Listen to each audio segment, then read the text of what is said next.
तुम्हाला जर essence free lassi प्यायची असेल, परफेक्ट स्वाद, रंग आणि थिकनेस पाहिजे असेल, तर घरीच आंब्याची लस्सी तुम्ही तयार करा. एक नंबर लस्सी तयार होते. लस्सी तयार करणं एकदम सोपं काम आहे. तुमचं दही तयार असेल तर लस्सी बनायला काही वेळ लागत नाही. अगदी 1 ते 2 मिनिटाची प्रोसिजर आहे. ही लस्सी तुम्ही स्ट्रॉनी पिऊ शकता, चमच्यानी खाऊ शकता किंवा ग्लासाला तोंड लावून पण पिऊ शकता. आणि माझ्या सवयीप्रमाणे यातूनच मी एक बोनस रेसिपी सुद्धा तयार केली, तीही तुम्हाला पाहायला मिळेल. त्यासाठी व्हिडिओ शेवटपर्यंत पहा.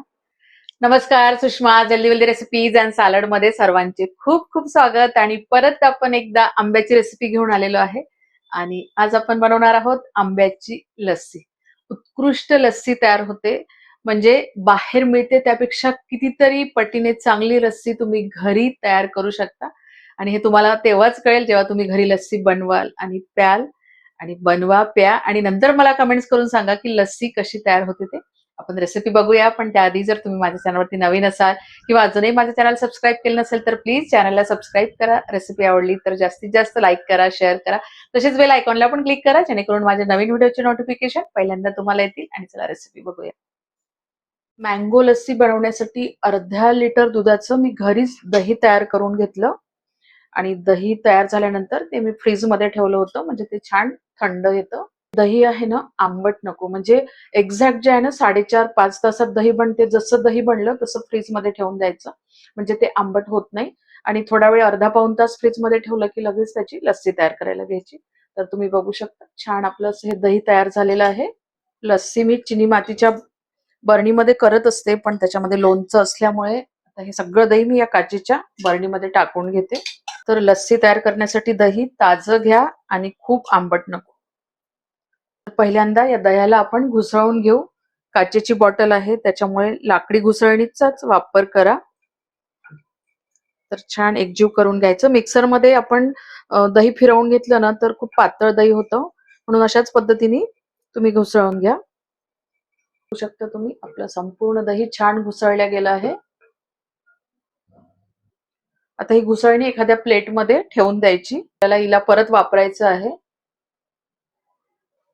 जेव्हा मी दही लावून घेतलं होतं ना तर त्याच वेळेस 9-10 केशराच्या काड्या अर्धा वाटी दुधामध्ये भिजत घातल्या होत्या आणि हे दूध फ्रीजमध्ये ठेवून दिलं होतं. तर हे दूध पण आपलं थंड आहे. मी काय करते, त्याच्यामधल्या थोड्याशा केशराच्या काड्या काढून घेते, म्हणजे त्याच आपल्याला गार्निशिंगला काम येते. आणि हे दूध आपल्याला या बॉटलमध्ये टाकून घ्यायचं आहे. जर तुम्ही ठरवून लस्सी करत असाल ना तर केशर जे आहे ते अशा पद्धतीने तुम्ही भिजवून ठेवा, म्हणजे स्वाद खूप चांगला येतो. म्हणजे रंग तर आंब्याचा येतो त्याला, पण स्वाद जो आहे तो खूप चांगला येतो. 1 टेबलस्पून पिठी साखर घालून घेते. तर माझं दही आंबट नाही आहे, अगदी फ्रेश आहे. इथे साखर जी आहे ते तुमच्या आवडीने घाला. जर आंबा गोड असेल आणि तुम्हाला साखर चालत नसेल तर नाही घातलं तरी चालते. आणि तुमच्याकडे अवेलेबल असेल तो गोड आणि घट्ट रस असणारा आंबा घेऊन घ्या. तर इथे मी 2 हापूस आंबे घेतले होते, तर त्याचा या वाटीभर पल्प घेऊन घेतला. 7 ते 8 आईस क्यूब घालून घेऊ, कारण लस्सी म्हटलं की थंडी असायलाच पाहिजे आणि थंडीच ते सगळे पितात, सगळ्यांना थंडीच आवडते. त्याच्यामुळे आईस क्यूब घालून घ्या, किंवा सगळे पदार्थ तुम्ही फ्रीजमध्ये ठेवून देऊ शकता आईस क्यूब जर घालायची नसेल तर. आणि आता आपण याला एकजीव करून घेऊ.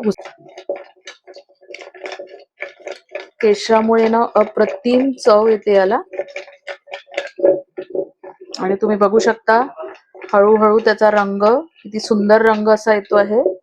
थोडा वेळ अशी छान घुसळून घ्यायची, म्हणजे अशी मस्त स्मूथ अँड क्रीमी आपली लस्सी तयार होते. साखर जे आहे ते तुमच्या चवीनुसार, तुमच्या आवडीनुसार घाला.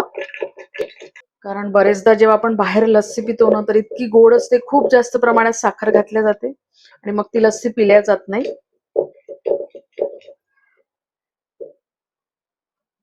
लस्सी थोडी चाखून बघितली आणि मुलांसाठी करते आहे म्हणून त्यांना थोडीशी तरी गोड पाहिजेच, म्हणून 1 टेबलस्पून पिठी साखर परत घालून घेते.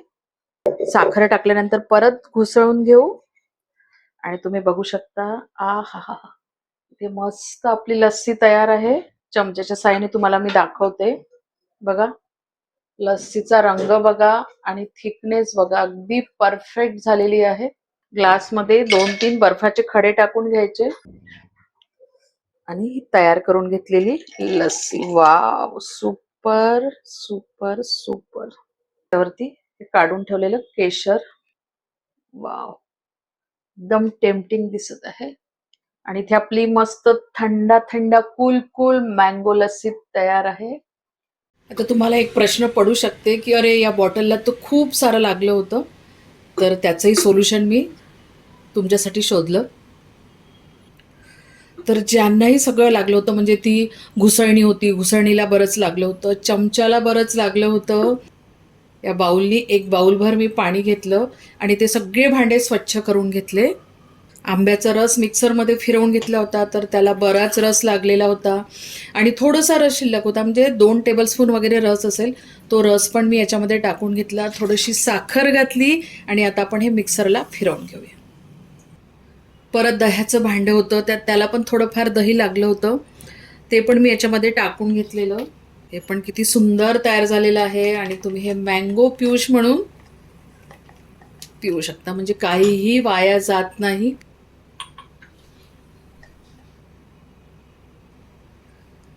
हे फिरवताना थोडेसे बर्फाचे तुकडे याच्यामध्ये मी टाकून घेतले आणि सुंदर मँगो पिऊश इथे तुमचं तयार झालेलं बघा. एक ग्लास भरून आणि एवढं उरलेलं आहे आणि छान मस्त थिक पण झालं.